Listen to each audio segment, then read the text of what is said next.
ಬ್ರೇಕ್ನ ನಂತರ ಸುವರ್ಣ ನ್ಯೂಸ್ಗೆ ಸ್ವಾಗತ. ಕೆಪಿಸಿಸಿ ಅಧ್ಯಕ್ಷ ಜಿ ಪರಮೇಶ್ವರ್ ಇಂದು ಬೆಳಗ್ಗೆ ತುಮಕೂರಿನ ಸಿದ್ಧಗಂಗಾ ಮಠಕ್ಕೆ ಭೇಟಿ ನೀಡಿದರು. ಮಠದಲ್ಲಿ ಶಿವಕುಮಾರ್ ಶ್ರೀಗಳನ್ನ ಭೇಟಿಯಾಗಿದ್ದ ಪರಮೇಶ್ವರ್ ಶ್ರೀಗಳ ಆಶೀರ್ವಾದವನ್ನ ಪಡೆದರು. ಈ ಸಂದರ್ಭದಲ್ಲಿ ಮಾತನಾಡಿದ ಪರಮೇಶ್ವರ್ ಬೆಳೆ ವಿಮೆ ಅವಧಿ ವಿಸ್ತರಿಸುವಂತೆ ಸರ್ಕಾರಕ್ಕೆ ಆಗ್ರಹಿಸಿದರು.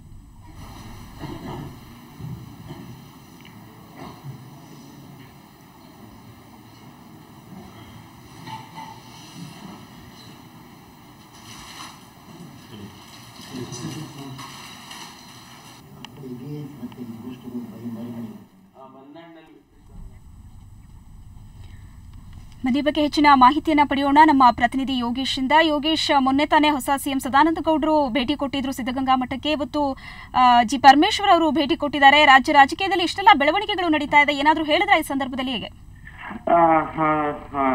ಏನು ಕಳೆದ ಕೆಲವು ದಿನಗಳಿಂದ ಸಿದ್ಧಗಂಗಾ ಮಠ ಧಾರ್ಮಿಕ ಕ್ಷೇತ್ರವಾಗಿರೋದು ರಾಜಕೀಯ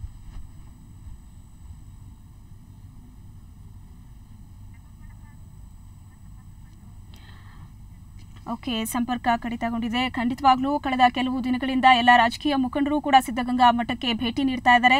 ಮೊನ್ನೆ ತಾನೇ ಹೊಸ ಸಿಎಂ ಸದಾನಂದ ಗೌಡರು ಬೆಳಗಿನ ಜಾವವೇ ಈ ಒಂದು ಮಠಕ್ಕೆ ಸಿದ್ಧಗಂಗಾ ಮಠಕ್ಕೆ ಭೇಟಿ ನೀಡಿದ್ರು. ಶ್ರೀಗಳ ಆಶೀರ್ವಾದವನ್ನ ಕೂಡ ಪಡೆದ್ರು. ಒಟ್ಟಾರೆ ಈಗ ಕೆಪಿಸಿಸಿ ಅಧ್ಯಕ್ಷರಾದಂತಹ ಜಿ ಪರಮೇಶ್ವರ್ ಅವರು ಕೂಡ ತುಮಕೂರಿನ ಸಿದ್ಧಗಂಗಾ ಮಠಕ್ಕೆ ಭೇಟಿ ನೀಡಿದ್ದಾರೆ. ಶಿವಕುಮಾರ ಶ್ರೀಗಳನ್ನ ಭೇಟಿ ಮಾಡಿ ಆಶೀರ್ವಾದವನ್ನ ಕೂಡ ಪಡೆದ್ರು.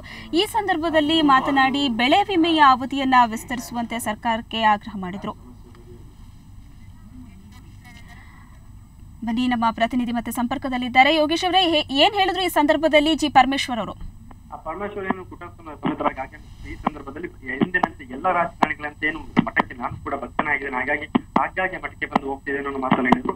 ಮತ್ತೆ ಏನು ಹಲವು ದಿನಗಳಿಂದ ರಾಜಕೀಯ ಬಿಜೆಪಿ ವಲಯದಲ್ಲಿ ಘಟನಾವಳಿ ಸೂಕ್ಷ್ಮವಾಗಿ ಕಾಂಗ್ರೆಸ್